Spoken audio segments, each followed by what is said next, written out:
खोड़ माण्हू इहो मञींदा आहिनि त हू नक में आङुरियूं विझी खनंदा आहिनि, पर जॾहिं खेनि ईअं कंदे ॾिठो वञे त थोरी शर्मसारी थींदी आहे। पर के वरी सरेआम ईअं कंदा आहिनि त घणनि खे इहा ॻाल्हि नाहे वणंदी। नक खनण जो पहिरियों साइंसी मुतालियो 1995 में अमरीकी मुहक़िक़नि थॉमसन ऐं जेफरसन कयो हो। सर्वे में जवाब ॾींदड़ 254 माण्हुनि मां 91% माण्हुनि मञियो हो त हू नक खे खनंदा आहिनि, ऐं के अहिड़ा बि हुआ जेके हर कलाक में ईअं कंदा हुआ। इन्हनि मां 2 माण्हू अहिड़ा हुआ जिन नक खनंदे खनंदे नक जे सिम्पटम में सुराख करे छॾियो हो। इहो सन्हड़ो टिशू हूंदो आहे जेको साॼे ऐं खाॿे पासे खे अलॻि कंदो आहे। 5 सालनि बाद भारत जे शहर बंगलोर में national institute of mental health and neurosciences जे डॉक्टर चितरंजन ऐं BS श्रीहरि इन ते गौर कयो। हिननि दलील ॾिनो त इहे रविया वॾनि खां वधीक ॿारनि ऐं नौजवाननि में वधीक आहिनि। हिननि जी सर्वे में नौजवाननि में ॾींहं में 4 भेरा नक में आङुर विझी खनण जो एतिराफ़ कयो वियो, पर 20% माण्हुनि चयो त खेनि लॻे थो त खेनि नक में आङुर विझण सां मसइला पेश अचनि था। शागिर्दनि चयो त हू नक खनण लाइ पेंसिल बि इस्तेमालु कंदा आहिनि। तहक़ीक़ में ॾिठो वियो त नक सभु खनंदा आहिनि, पर छोकिरा ईअं वधीक कनि था ऐं छोकिरियूं इन खे किनी आदत सम्झनि थियूं। छोकिरनि में ॿियूं ख़राब आदतूं हुजण जो बि इम्कान ॾेखारियो वियो, जीअं नह चॿाड़ण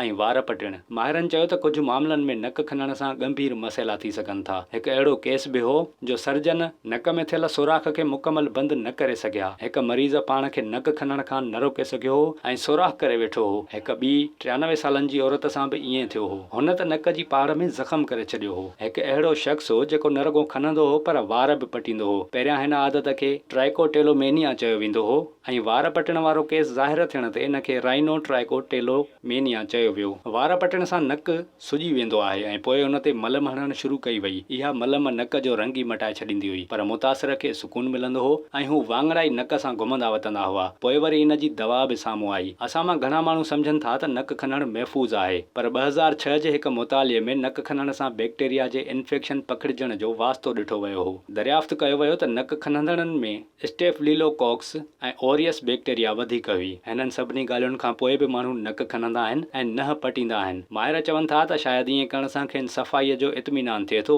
पर हक़ीक़त इहा आहे त नक में आङुर विझणु ॾाढो सवलो आहे। कुझु मुहक़िक़ अॼु ताईं इहो सम्झण जी कोशिश करे रहिया आहिनि त नक में आङुर विझण ऐं उन मां पैदा थींदड़ नतीजा कहिड़ा आहिनि। विज़िट कयो अवामी आवाज़ मीडिया ग्रुप जी वेबसाइट awamiawaz.pk